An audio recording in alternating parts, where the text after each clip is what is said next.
게 있어요. 여러분들 삶에 우리가 신앙생활 하면서 아마 배워온 게 있다면 어려운 일이 생겼을 때 기도하라는 말이 아마 제일 많이 들었던 말일 것입니다. 신앙생활 하면서 우리에게 어려운 순간들이 찾아오면 그때 뭐 해라? 보통 기도해라. 기도해라는 말을 보통 많이 했어요. 근데 그래서 하나님께 기도하면 하나님께서 그 기도의 제목들을 이루어 주실 테니까 하나님께 기도해라.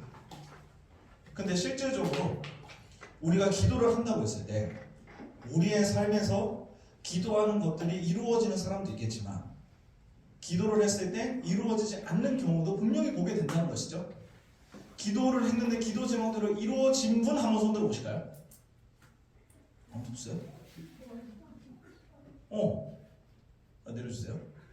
기도를 했을 때 기도 응답이 많잖아. 이렇게 머리에 맴노냐.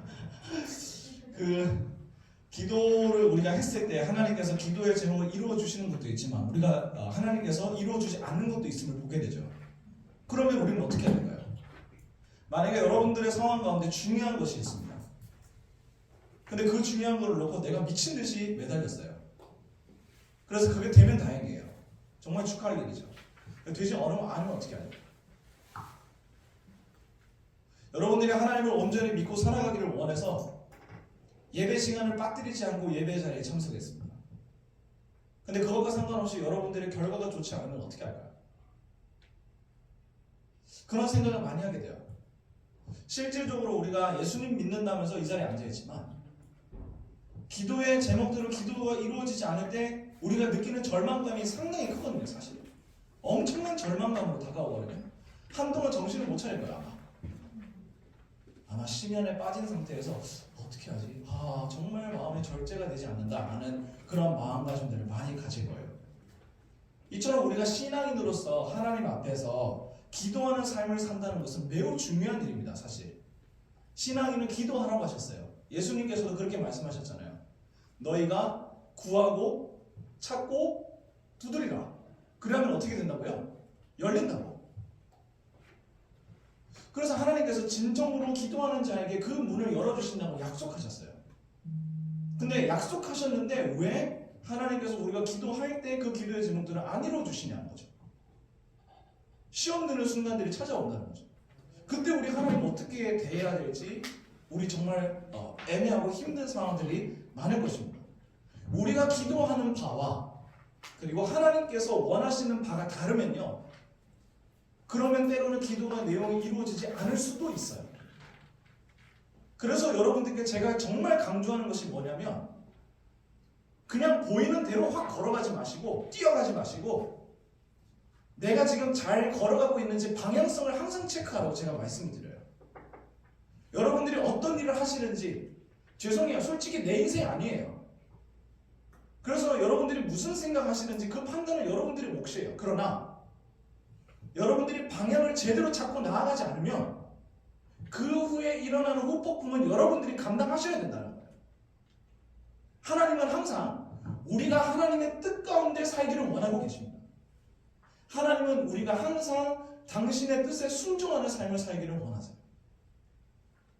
하나님은 우리가 당신의 삶에 순종하는 삶을 살도록 하시기 위해서 때로 우리에게 고난을 주시고 때로 우리에게 힘든 시련을 주시고 때로 우리에게 절망의 시간들을 분명히 허락하실 거예요. 여러분들 여기서 이겨내셔야 돼요. 하나님이 나를 버리지 않으신다.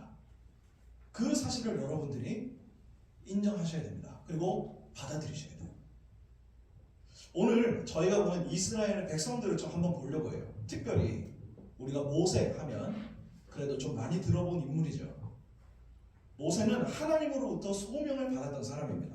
그래서 앞서 출애굽기 3장을 보시면 떨기나무 가운데에서 하나님께서 그를 만나시는 것을 보게 돼요. 그래서 모세야 모세야 하니 그가 이르되 하나님 내가 여기 있습니다. 출애굽기 3장 4절에서 모세가 그렇게 하나님께 이야기를 합니다. 그래서 하나님께서 갑작스럽게 모세에게 나타나셔서 하는 말씀이 무엇이냐? 너 이제 애굽으로 가서 바로 왕에게 이르러서 내 백성을 보내라 라는 나의 메시지를 전해라는 거예요. 애굽 왕 바로에게로 가서 너 이제 그 말을 왕에게 전해라. 무슨 말을 전해야 되는데요? 내 백성을 보내라고. 내 백성 이스라엘 백성들을 보내라고 전하는 거예요. 근데 모세는 하나님 앞에서 가기 싫다라는 말을 5번을 합니다. 주여 내가 누구이기에 갑니까? 주여 당신의 이름이 무엇이기에 내가 갑니까? 그리고 내가 이 사람들 앞에 이 사람들을 보고 하나님을 누구라고 말해야 됩니까? 그리고 주여 나는 입이 뻣뻣하고 혀가 둔해서 아무 말도 못합니다. 주님 보낼 만한 자를 보내십시오. 5번을 거절을 해요. 하나님 앞에. 우리의 모습과 비슷하죠. 우리도 하나님이 가라고 하실 때 우리 잘 안 갑니다. 의외로. 우리가 하나님의 뜻대로 산다라고 얘기하지만 막상 주어지는 현실 앞에서 우리가 내리는 삶의 기로는요, 그 방향은요, 하나님이 원하시는 방향이 아니라 항상 내가 원하는 방향대로 걸어가게 되어 있습니다. 그러다 보면 항상 실패하게 되어 있습니다. 세월을 낭비하지 마세요. 하나님이 기뻐하시는 일이 무엇인지 방향을 확실히 정하세요. 그리고 하나님께 기도하셔야 돼요. 내가 지금 가는 방향이 올바른 방향이냐고, 내가 지금 이 선택을 내리는 것이 하나님 바른 선택이냐고 매 순간 매 시간마다 하나님 앞에 기도하면서 여러분들의 삶을 그렇게 개척해 나가셔야 됩니다. 모세는 하나님으로부터 소명을 받았어요. 그래서 이스라엘 백성들이 있는 곳으로 이제 가게 됩니다. 그래서 하나님께서 출애굽기 4장을 보시면 모세에게 여러 가지의 기적들을 많이 보여주시게 되는 것을 보게 돼요. 출애굽기 4장 3절을 한번 보실까요? 앞에 보시면 출애굽기 4장 3절에 있습니다. 4장 3절에 보면 하나님께서 모세에게 이렇게 말씀을 하세요. 여호와께서 이르시되 그것을 땅에 던지라 하시매, 여기서의 땅에 던지는 것은 지팡이를 얘기합니다. 곧 땅에 던지니 그것이 뱀이 된지라. 모세가 뱀 앞에서 피하매. 4절 여호와께서 모세에게 이르시되 내 손을 내밀어 그 꼬리를 잡으라. 그가 손을 내밀어 그것을 잡으니 그의 손에서 지팡이가 된지라. 하나님께서 모세가 이스라엘 백성들에게로 가는 것, 애굽 왕에 있는 바로에게로 가는 것을 하나님께서는 모세에게 원하셨어요. 근데 모세는 하나님의 뜻대로 하기를 거부했습니다. 그래서 5번의 거부를 합니다. 근데 하나님께서 모세에게 기적을 보여주시는 거예요. 실질적으로 지팡이가 갑자기 뱀이 되는 사건. 지팡이를 땅으로 이렇게 쏙 던졌는데 땡그랑 하더니 갑자기 뱀이 되는 거예요. 그리고 모세가 두려운 모습으로 꼬리를 살짝 잡으니까 그게 다시 지팡이가 됐습니다. 그리고 하나님께서 이것뿐만 아니라 다른 기적도 보여주세요. 어떤 기적을 보여주시냐면 6절에 보니까 여호와께서 또 그에게 이르시되 내 손을 품에 넣으라 하시매, 그가 손을 품에 넣었다가 내어보니 그의 손에 나병이 생겨 눈같이 된지라. 여러분 우리가 한센병이라는 말 들어보셨죠? 나병. 이것도 이제 약간 차별적인 발언이 있어서 제가 조심스러운데, 이 한센병이라는 것을 하나님께서 주머니, 이 품이라는 것은 주머니를 얘기해요. 한 요 정도 되면 허리춤 정도에 오는 이 주머니를 얘기를 합니다. 그래서 이 주머니에 손을 넣었다가 빼니까 손에 나병이 생기고, 다시 품에 넣었다가 빼니까 나병이 사라졌어요. 하나님께서 그 기적을 보여주세요. 왜 보여주시느냐? 너 가라는 거예요. 가라는 거예요. 모세는 갖가지 방법으로 안 가겠다고 떼를 썼습니다. 근데 하나님께서 기적들을 보여주시면서 너 가라고, 너가 가야 된다고 하나님 계속 밀어넣으셨어요. 그래서 모세가 하나님의 말씀에 순종해서 이제 애굽으로 나아가게 됩니다. 그리고 5장 1절을 보시면 이제 모세와 아론이 중간에 이제 아론을 만나서 같이 가게 돼요. 그래서 모세와 아론이 어떻게 하냐면 바로 왕에게 가서 이렇게 이야기를 합니다. 5장 1절입니다. 이스라엘의 하나님 여호와께서 이렇게 말씀하시기를 내 백성을 보내라. 그러면 그들이 광야에서 내 앞에 절기를 지킬 것이니라 하셨나이다. 아멘. 이렇게 말했어요. 모세는 실질적으로 가기 싫었습니다. 그리고 가기에 두려움이 있었습니다. 근데 하나님이 가라고 하시니까 일단 갔어요. 그리고 하나님이 말씀하라고 하셔서 일단 명령에 순종했어요. 그런데 이어지는 바로왕의 대답은 가관이에요. 나는 여호와를 알지 못하니 나는 너희를 보내지 않겠다는 거예요. 대척점에 서 있는 거예요. 대척점에. 하나님은 내 백성을 보내라라고 얘기했지만 바로의 입장에서는 나는 보내지 않겠다라고 얘기하는 거예요. 그럼 이거는 말을 잘해야 되는 문제가 아니라 어떻게 해야 되는 문제죠? 맞서 싸워야 되는 문제죠. 맞서 싸워야 되는 문제죠. 출애굽기 4장에서 10절을 보시면 모세가 뭐라고 얘기를 했냐면 모세가 여호와께 아뢰되 오 주여 나는 본래 말을 잘 하지 못하는 자니이다. 주께서 주의 종에게 명령하신 후에도 역시 그러하니 나는 입이 뻣뻣하고 혀가 둔한 사람입니다. 하나님 저 못 가요. 못 가요. 근데 하나님 입장은 뭐예요? 너 가야 돼. 지금 바로왕에게 하는 모세와 아론의 대화는요. 어떤 말을 잘해서 할 수 있는 것이 아니에요. 어떤 소위 말하는 이빨을 잘 털어야 뭐가 협상을 보는 그런 개념이 아니에요. 맞서 싸워야 돼요. 여러분들의 삶에 맞서 싸워야 되는 상황들이 반드시 있으실 거예요. 그 상황 가운데서 여러분은 승리하시고 온전한 선택을 하셔야 됩니다. 맞서 싸워야 되는 상황이 왔을 때 신앙과 대비되는 대척점에 섰을 때는 적당히 타협해서 상황을 넘기려고 할 수 있으면 제일 좋겠지만 그게 안 되면 맞서 싸워야 돼요. 일단 이거 해보고 나중에 신앙하자 이런 식으로 하면 안 돼요. 그렇게 신앙을 가볍게 바꿔버리시면 안 됩니다. 자, 그래서 이 바로왕이 이제 모세에게 어떻게 말을 하느냐? 네가 뭔데 나보고 보내달라고 하는 거야? 난 안 보내. 이렇게 얘기해요. 그래서 바로왕이 어떻게 이스라엘 백성들을 대우하느냐? 이 사람들을 더 절망적인 상황으로 내몰게 됩니다. 5장 10절과 11절을 같이 한번 보실까요? 5장 10절과 11절에 보시면 이렇게 나와 있습니다. 백성의 감독들과 기록원들이 나가서 백성에게 말하여 이르되 바로가 이렇게 말하기를 내가 너희에게 집을 주지 아니하리니 너희는 집을 찾을 곳으로 가서 주우라. 그러나 너희의 일은 조금도 감하지 아니하리라 하셨느니라. 이렇게 말씀하고 있어요. 이렇게 말하고 있어요. 여러분 이스라엘 백성들이 당시에 애굽에서 노동을 할 때는 저도 정확하게는 모르지만 어떤 벽돌을 만들기 위해서 어떤 집 같은 것이 좀 필요했나 봐요. 그래서 그게 있어야 벽돌을 만들기가 편했는데 이제 바로왕이 모세와 아론의 대화를 듣고 나서 나는 이스라엘 백성들을 보내고 싶지 않다라고 이야기를 하면서 이스라엘 백성들에게 더 절망적인 상황을 줘요. 원래 짚을 줬어야 되는데 그 짚을 안 주는 겁니다. 그럼에도 할당량을 채우라는 거예요. 그러니까 여러분들에게 어떤 노동의 현장을 갔는데 어떤 도구도 주지 않고 네가 할 일을 다 맞춰라는 것과 똑같은 거예요. 도구를 안 주는 거예요. 그러니까 이스라엘 백성들이 어떻게 하느냐? 분노하기 시작하는 거예요. 분노하기 시작하는 겁니다. 더 절망적인 상황은 11절에서 보는 것처럼 너희의 일이 조금도 감해지지 않을 것이다. 절망적인 상황이 생긴 거예요. 하나님의 뜻대로 했는데 하나님의 말씀대로 했는데 왜 더 절망적인 상황이 생겼죠? 하나님께서 시키신 대로 했는데 왜 절망적인 상황이 더 생겨버렸죠? 모세는 처음에 가기 싫어했어요. 근데 하나님 가라 했잖아요. 억지로 보낸 거잖아요. 순종했잖아요. 내 백성을 보내달라고 순종했잖아요. 근데 왜 자꾸 절망적인 상황이 더 자꾸 생기는 거죠? 왜 자꾸 힘든 상황들이 더 생기는 거죠? 그냥 한 방에 보내줘서 야 하나님이 보내래? 그러면 가야지 하면서 이렇게 보내주고 해피엔딩으로 끝나면 안 될까? 왜 더 절망적인 상황들이 생기는 걸까요? 이상해요. 저희가 읽지 않았지만 여러분 본문 15절을 또 보시기 바랍니다. 이스라엘 자손의 기록원들이 가서 바로에게 호소하여 이르되 왕은 어찌하여 당신의 종들에게 이같이 하시나이까? 자 여러분 하나님께서는 이스라엘 백성들을 향해서 뭐라고 말씀하셨나요? 이스라엘 백성들은 이들은 내 백성들이다.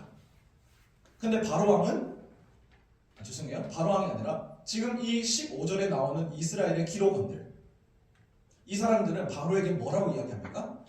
어찌하여 당신의 종들에게 이렇게 얘기하고 있죠. 하나님은 이스라엘 백성들이 내 백성이라고 얘네들 내 거라고 얘기하는데 이스라엘 백성들은 스스로 바로왕의 종이라고 칭하고 있죠. 대척점에 서 있는 거예요. 대척점에 서 있는 겁니다. 그래서 절망적인 상황이 우리 곁을 떠나지 않는 거예요. 여러분들이 신앙생활과 바꾸려고 하는 여러분들이 정말 하고 싶은 거 신앙생활과 바꿔야 됩니다. 대척점에 있어요. 여러분들이 교회를 떠나도록 만드는 것들이 있으신가요? 싸우셔야 돼요. 대척점에 있어요. 여러분들이 신앙을 버리도록 하는, 여러분들이 신앙을 잠깐 포기하도록 하는 그런 일들이 있으신가요? 대척점에 서 있어요. 이거는 말을 잘해서 될 문제가 아닙니다. 털어낼 수 있을 때 털어내야 돼요. 맞서 싸워내야 돼요. 그 맞서 싸우다는 얘기가 그냥 뭐 찾아가가지고 그냥 고래고래 소원 지르고 이렇게 맞서 싸우라는 얘기가 아니라 여러분들의 내면이 바른 선택을 할 수 있도록 계속 하나님께 지혜를 구하고 어떻게 해야 바른 선택일지 끊임없이 생각하면서 결정을 해야 된다는 얘기예요. 그냥 내가 하고 싶은 거 그냥 막 선택하고 질러버리지 말고 최소한의 하나님 앞에 명분을 드리라는 거예요. 하나님이 일하실 수 있도록 기도하라는 거예요. 최소한의 여러분들의 선택이 있을 때 기도하라는 것입니다. 대척점에 서 있어요. 그래서 우리의 인생이 해피엔딩으로 끝나지 않고 계속해서 어떤 절망적인 상황들이 생기는 거예요. 사람이 그 상황들을 자꾸 만들어가는 거예요. 왜요? 하나님의 뜻대로 행하지 못하도록 하려고요. 여러분들이 신앙을 지키지 못하도록 하려고 하나님께서 상황들을 안 좋게 만드신다고. 네가 신앙을 가질래? 네가 지금 하고 싶은 거 가질래? 세상은 우리에게 계속 그렇게 기로를 줄 겁니다. 네가 하고 싶은 거 할 거냐? 하나님이 하라고 하는 거 할 거냐? 우리는 항상 여기를 선택해야 되지만 우리의 본능은 자꾸 여기를 선택하게 되는 거예요. 내가 하고 싶은 거, 내가 결단 내리고 싶은 거, 누구의 말도 안 들리는 거야. 일단 내가 질러버리면 끝인 거예요. 그냥 일단 해보자고. 목사님 말씀 중요하지만 일단 해보자고. 여기에 내가 하고 싶은 대로 올인해보자고. 그 다음에 나서 하나님께 다시 돌아와서 기도하면 되잖아요. 이런 식의 마인드 가지고는 아무것도 할 수 없어요. 그렇게 해서는 안 됩니다. 현실의 문제 앞에서 갑자기 나타난 하나님을 이스라엘 백성들이 사실 선택할 수가 없어요. 여러분, 왜 선택할 수 없겠습니까? 왜 이스라엘 백성들이 15절에 보니까 왕은 어찌하여 당신을 종들에게 이같이 하시나이까? 왜 이스라엘의 기록원들이 자기 자신을 바로 왕의 종이라고 표현하고 하나님이 자기들을 보살피신다는 것을 아직까지 이 사람들은 몰라요. 모세와 아론이 어떤 일을 했는지 아직까지 모릅니다. 근데 19절에 다시 보시면, 19절에 와서 다시 한번 보시면 기록하는 일을 맡은 이스라엘 자손들이라고 되어 있는데 이 사람들이 어떤 사람들이냐면 방금 보았던 15절에 나오는 이스라엘 자손의 기록원들을 얘기해요. 그래서 이 사람들이 19절입니다. 너희가 매일 만드는 벽돌을 조금도 감하지 못하리라 함을 듣고 화가 몸에 미친 줄 알고 분노를 못 이기는 거예요. 할당량은 더 늘어났는데 우리에게 주는 기본적인 기본권조차 이제는 보장해주지 않는다는 거예요. 하나님을 선택할래? 너 현실을 선택할래? 바로왕은 분명히 말하는 거예요. 내가 하나님보다 더 뛰어나다. 내가 너희들의 현실을 주무르는 사람이다. 하나님 따윈 없다. 너희에게 직접적으로 가해지는 고통을 맛봐라. 현실의 고통을 맛봐라. 하나님은 그냥 둥그러진 존재, 어떤 추상적인 존재. 하나님은 아무것도 너희를 대신해 줄 수 없다. 근데 나는 너희에게 고통을 줄 수도 있고 안 줄 수도 있다. 너 누구 선택할래? 이게 바로왕의 대답이었어요. 현실 속에서 현실의 문제 앞에 닥치니까 신앙을 포기할래 말래의 문제가 계속 생기는 것입니다. 이때의 이스라엘 백성들은 당연히 하나님을 선택할 수 없었습니다. 왜 그랬을까요? 여러분들이 만약에 이스라엘 백성이라면 하나님을 선택할 수 있으셨겠어요? 저는 생각해 봤는데요. 저는 선택 못했을 것 같아요. 냉철하게. 왜냐하면 하나님보다 지금 당장 바로왕이 더 급하거든요. 근데 현실의 문제 앞에 왜 이렇게 무너지느냐? 사실 이 이스라엘 백성들에게는 하나님을 충분히 생각할 수 있는 시간이 없었기 때문입니다. 여러분, 우리가 믿음의 결정을 한다는 것은요, 내게 주어진 문제를 받아들일 수 있는 시간을 확보하는 거예요. 여러분들에게 갑작스러운 일들이 닥쳐서 신앙을 포기해야 되는 일들이 생기셨습니까? 그렇다면 여러분들은 그 문제를 받아들일 시간이 필요합니다. 무턱대고 바로 결정해버리지 말고 여러분들에게 어려운 상황들이 나타났다면 그 시간을 여러분들이 확보하면서 그 문제를 먼저 받아들이세요. 먼저 받아들이세요. 어떻게 해야 되지? 이 문제가 지금 나에게 생겼어. 받아들이는 것부터 시작하는 거예요. 그리고 난 다음에 생각하는 거예요. 어떻게 해야 되지? 주님 도와주세요. 그러면서 여러분들이 그 문제에 대해서 계속적으로 기도하면서 하나님을 의지하고 찾고 있어야 된다는 거예요. 지금 이스라엘 백성들 보십시오. 19절. 기록하는 일을 맡은 이스라엘 자손들이 화가 몸에 미쳤습니다. 왜? 그들은 하나님의 약속하심, 하나님의 일하심을 받아들일 준비가 안 됐거든요. 받아들일 준비가 안 됐거든요. 그래서 화가 난 거예요. 그러지 않겠어요, 여러분? 모세와 아론의 상황을 보세요. 모세도 처음에 안 간다 했어요. 하나님 저 보내신다고요? 저 안 갑니다. 5번이나 때려 쓰고 절대로 안 간다 했어요. 근데 하나님이 지팡이로 뱀을 만들고 그 다음에 나병이 생기게 만들고 일일이 다 기적을 보여주시고 나니까 그때서야 모세가 믿잖아요. 모세도 하나님을 받아들이는 시간이 필요했던 거예요. 아론도 마찬가지입니다. 아론도 하나님을 받아들이는 시간이 필요했습니다. 근데 이스라엘 백성들은 어떻습니까? 하나님을 받아들일 수 있는 시간이 부족했던 거예요. 그래서 여러분 우리가 절대로 성급하게 움직여서는 안 되는 거예요. 여러분들이 신앙을 포기하고자 하는 순간들이 올 때, 신앙의 기로에 설 때 여러분은 절대로 조급하게 마음을 먹으시면 안 돼요. 그럼 흔들리게 돼 있어요. 조급하게 마음을 흔드는 것이 아니라 시간을 확보해서 최대한 그 시간 동안 여러분들이 문제를 받아들이고 기도하셔야 되는 거예요. 22절과 23절 보실까요? 모세가 여호와께 돌아와서 아뢰되 주여 어찌하여 이 백성이 학대를 당하게 하셨나이까? 어찌하여 나를 보내셨나이까? 내가 바로에게 들어가서 주의 이름으로 말한 후로부터 그가 이 백성을 더 학대하며 주께서도 주의 백성을 구원하지 아니하시나이다. 보세요 여러분. 모세가 했던 것은 무엇이었습니까? 하나님 앞에 기도했어요. 문제가 생겼을 때 그 문제를 받아들이고 그 문제를 받아들이면서 여러분들 내면에서 계속 하나님을 향한 선한 생각이 여러분들의 내면에서 나와야 됩니다. 하나님, 저 이런 문제가 생겼습니다. 지금 저에게 이런 현실의 문제가 닥쳤습니다. 하나님, 저 지금 너무 조급합니다. 어떻게 해야 되죠? 하나님, 제가 올바른 결정을 할 수 있도록 지혜를 주세요. 그리고 그 문제에 대해서 여러분들이 계속 마음속에서 되새기셔야 돼요. 계속 마음속에서 그 문제를 생각하셔야 돼요. 그래서 그 문제를 받아들이셔야 돼요. 그리고 그 문제를 해결할 수 있도록 지혜를 구하셔야 돼요. 그렇게 하지 않고 조급하게 행동해버리면요, 결과는 다 여러분들이 책임을 지셔야 됩니다. 괜히 엄한 하나님 붙잡고 뭘 할 게 아니에요. 오늘 우리가 모세와 아론의 대화를 통해서 볼 수 있는 명확한 사실은 이것입니다. 모세와 아론은 똑같이 하나님을 거절했습니다. 적어도 아론은 아니겠죠. 모세는 하나님을 처음에 5번이나 거절했던 인물이었습니다. 그러나 모세는 하나님과 대화하면서 하나님과 호렙산에서 마주하면서 그는 하나님을 받아들일 시간을 확보했습니다. 그래서 그의 마음속에 하나님을 천천히 받아들이기 시작했어요. 나 가기 싫은데 아니야, 너 가야 돼. 아니야, 너 가야 돼. 너 가야 돼. 내면의 자아가 하나님 앞에서 깨지는 순간들이 있었다고요. 근데 이스라엘 백성은 그게 아니었어요. 내면의 자아가 깨지려는 그런 엄청난 시간을 확보했던 것이 아니었어요. 갑작스럽게 닥쳤고 갑작스럽게 화가 났어요. 그래서 모세와 아론에게 21절에 이렇게 얘기하죠.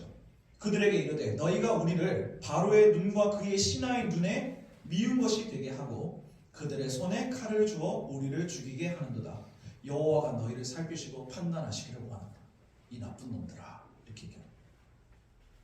여러분의 삶에서 문제가 닥쳤을 때 하나님을 받아들일 수 있는 시간을 확보해 주시기를 주님의 이름으로 축복합니다. 여러분 정말 우리에게 그러한 마음들이 필요해요. 하나님은 우리의 인생길을 붙들어 주기를 원하시는 분이시죠.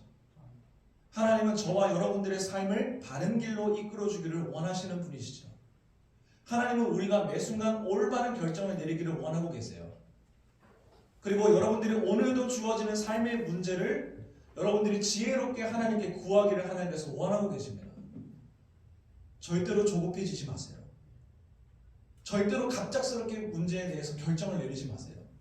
신앙에 대해서 갑작스럽게 확 바꿔버리지 마세요. 돌변하지 마세요. 충분히 내게 주어진 그 문제를 받아들이시고 그리고 그 문제를 여러분의 마음속에서 계속해서 되뇌기시면서 지혜를 구하시고 모세처럼 기도하셔야 돼요. 기도하셔야 돼요. 여러분 그게 신앙인이 가져야 되는 자세예요. 믿지 않는 사람들은 애초에 뭔가 하나님과 사람 뭐 구분할 그런 거 없어요. 그냥 자기 그냥 기분 좋은 대로 해요. 그리고 그들은 그 결정에서 책임져요. 근데 우리는 그런 존재가 아닙니다.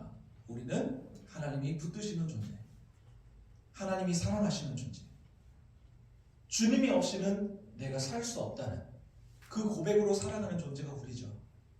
하나님께서는 우리가 현실을 이겨낼 수 있는 힘을 어디서 얻기를 원하시냐?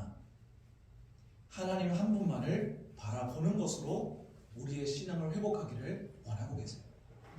여러분들에게 주어진 현실을 이겨낼 수 있는 방법은 그 원동력이 어디 있냐면 하나님 앞에서 내가 문제를 똑바로 마주할 수 있느냐의 문제입니다. 그래서 여러분들께서 시야가 좁아지지 않았으면 좋겠어요. 문제가 닥쳤을 때 시야가 좁아져서 딱 요거밖에 못 보는 거예요. 나에게 믿음이 있었을 때는 이것도 볼 수 있었고 저것도 볼 수 있었어요. 근데 믿음이 떨어지고 현실의 문제 앞에 갑작스러운 닥친 일이 생기니까 문제를 넓게 보지 못하고 딱 요 정도의 시각만 보는 거예요.